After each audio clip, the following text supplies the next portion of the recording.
സുഗമോദേവി സീരിയലിന്റെ ഇന്നത്തെ എപ്പിസോഡ് റിവ്യൂയിലേക്ക് എല്ലാവർക്കും സ്വാഗതം. അങ്ങനെ CP ആണെങ്കിൽ അരുന്ധതിയോട് പറയുന്നുണ്ട്, എത്രയും പെട്ടെന്ന് നമുക്ക് ഋഷിയെ കണ്ടെത്തണം മാഡം, അതുകൊണ്ട് മന്ത്രിതലത്തിൽ അന്വേഷണം നടത്തണമെന്നൊക്കെ പറയുമ്പോൾ അതിന്റെ ഒന്നും ആവശ്യമില്ലെന്നിങ്ങനെ അരുന്ധതി പറയുന്നു. അതെന്താ മാഡം അങ്ങനെ പറയുന്നത്? എന്റെ മകൻ ഒരു ആപത്തുമില്ലാതെ ജീവനോടെ തന്നെയുണ്ട്. മാഡം മാഡം ഇപ്പൊ എന്താ പറഞ്ഞേ? ഇത്ര ആത്മവിശ്വാസത്തോടെ പറയണമെങ്കിൽ എന്തൊക്കെയോ ഒരു സൂചന മാഡത്തിന് കിട്ടിയിട്ടുണ്ടല്ലോ. CP അതൊന്നുമില്ല, പക്ഷെ എന്നാലും ഊഹം വെച്ച് പറഞ്ഞതാ. അല്ല മാഡം, എന്നോട് കള്ളം പറയരുത്. മാഡത്തിന് എന്തോ ഒരു ഇൻഫർമേഷൻ കിട്ടിയിട്ടുണ്ട്.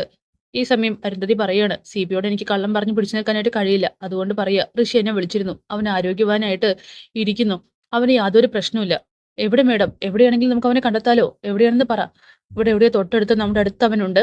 പക്ഷേ ബാക്കിയൊന്നും എന്നോട് ചോദിക്കണ്ട എന്ന് പറഞ്ഞുകൊണ്ട് അരുന്ധതി അവിടെ നിന്നും പോകുന്നു. ശേഷം പ്രഭാവതിയോട് സിദ്ധാർത്ഥൻ പറയും, എല്ലാത്തിനും കാരണം ആ കെവിനും ഇസബലയുമാണ്. ആയിരുന്നല്ലോ നീ കുറെ കാലം സപ്പോർട്ട് ചെയ്തത്. സ്വന്തം മകന് ജോലി കൊടുത്തെന്ന് പറഞ്ഞപ്പോ നീ അവരെ രണ്ടുപേരെയും എടുത്ത് തലയിൽ വെച്ചു എന്നൊക്കെ പറയുമ്പോ, ശരിയാ സിദ്ധു, ഞാൻ തെറ്റ് ചെയ്തു പോയി. ഞാൻ ഇനി അങ്ങനെയൊന്നും ആവർത്തിക്കില്ല. നന്ദൻ തകർന്നിരുന്നപ്പോൾ ജോലിയുമായിട്ട് കെവിൻ വന്നപ്പോൾ ഞാൻ കരുതി അവന്റെ രക്ഷകനായിരിക്കുമെന്ന്. പക്ഷെ അവൻ ഇത്രത്തോളം ചതിക്കുമെന്ന് ഒരിക്കലും കരുതിയില്ല. ആ ഇസബലയും കെവിനും അവന്റെ നശിച്ച കാലഘട്ടത്തിൽ അവനെ സപ്പോർട്ട് ചെയ്യുകയാണെന്ന് ഞാൻ കരുതിയതെന്നൊക്കെ പറഞ്ഞുകൊണ്ട് പ്രഭാവതിയാണെങ്കിൽ തന്റെ തെറ്റ് ഏറ്റുപറയുന്നു. ശേഷം ദേവികയോട് പറയുന്നുണ്ട്, മോളെ ഞാൻ ഒരുപാട് തവണ വേദനിപ്പിച്ചിട്ടുണ്ട്, തെറ്റിദ്ധരിച്ച് സംസാരിച്ചിട്ടുണ്ട്. എല്ലാത്തിനും ഈ അമ്മയോട് ക്ഷമിക്കണം.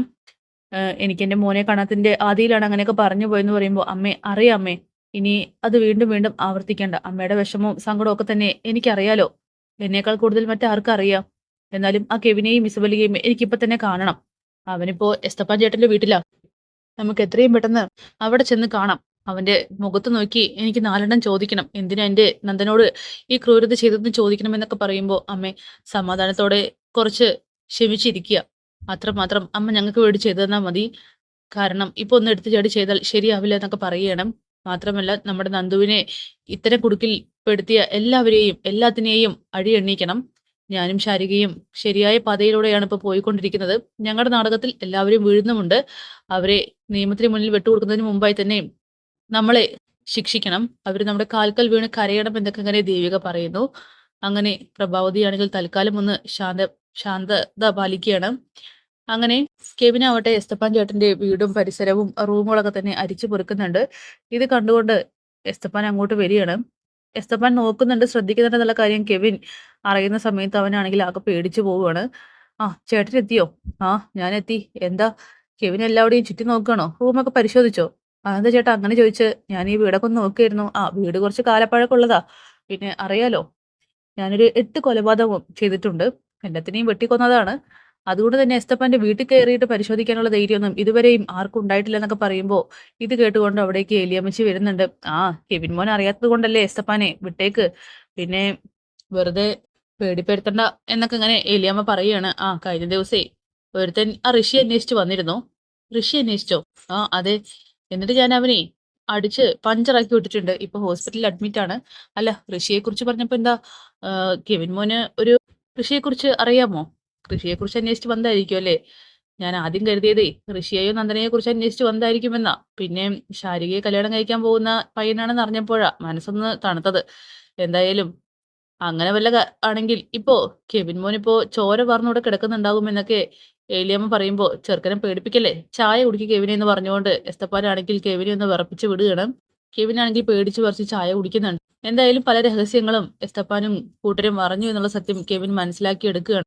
അങ്ങനെ നന്ദൻ അരികിലേക്ക് പ്രകാശ് വരുന്നുണ്ട്. എന്നിട്ട് പറയുകയാണ്, നന്ദൻ തനിക്ക് ബോറടിക്കുന്നുണ്ട് അല്ലേ? ദേ നോക്ക്, ഇവിടെ കൊട്ടാരത്തിലാണല്ലോ എന്നെ താമസിപ്പിച്ചിരിക്കുന്നത്. എന്നെ വിട്ടയച്ചോടെ, നിനക്ക് എന്താ എന്നെ കൊണ്ടുള്ള ഉദ്ദേശം എന്നൊക്കെ നന്ദൻ ദേഷ്യത്തോട് ചോദിക്കുമ്പോൾ, അതെ, ഞാൻ എന്തായാലും നന്ദന്റെ മുന്നിൽ കുറ്റവാളിയാണെന്ന് അറിയാം. പക്ഷെ നന്ദൻ ക്ഷമിച്ചേ മതിയാകൂ. എനിക്കേ ഒരുപാട് കാര്യങ്ങൾ നന്ദനോട് പറയാനുണ്ട്. മാത്രമല്ല ഒരുപാട് കാര്യങ്ങൾ തെളിവ് സഹിതം കാണിച്ചു തരാനുണ്ട്. ദേ പ്രകാശ്, വെറുതെ കളിക്കാൻ നിൽക്കല്ലേ. എനിക്കിപ്പോ സത്യം പറഞ്ഞാൽ ഭ്രാന്ത് പിടിക്കുന്നുണ്ടെന്നൊക്കെ പറയുമ്പോ, ശരി, ആ ഭ്രാന്ത് പിടിപ്പിക്കൽ മാറ്റാനായിട്ട് ഞാൻ കഴിഞ്ഞ ദിവസം പറഞ്ഞിരുന്നല്ലോ, ഇഷ്ടപ്പെട്ട ആരെയെങ്കിലും കൂട്ടിനിരുത്താമെന്ന്. അത് ഞാൻ പാലിക്കാൻ പോകുന്നു. ഞാൻ ഒരാളെ കൊണ്ടുവന്നിട്ടുണ്ട്. നന്ദൻ അത് കാണണ്ടേ? ഈ സമയം നന്ദനാണെങ്കിൽ, നീ എന്താ ഈ പറയുന്നത്? അതേന്നേ, ഒരു സുഹൃത്തിനെ, നിനക്ക് ഏറ്റവും ഇഷ്ടപ്പെട്ട സുഹൃത്തിനെ, നീ കാണാൻ ആഗ്രഹിക്കുന്ന ആളെ തന്നെയാണ് കൊണ്ടുവന്നിരിക്കുന്നതെന്ന് പറഞ്ഞുകൊണ്ട് ആ ഗുണ്ടകളോട് ഋഷിയെ കൊണ്ടുവരാനായിട്ട് പറയുന്നുണ്ട്.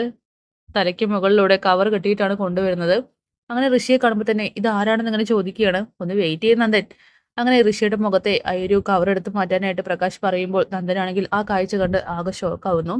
നടുങ്ങി വിറച്ച് നന്ദൻ പുറകിലോട്ട് പോവുകയാണ്. നന്ദൻ പേടിക്കണ്ട, ഇത് പ്രേതൊന്നല്ല, ഒറിജിനൽ ഋഷി തന്നെയാ.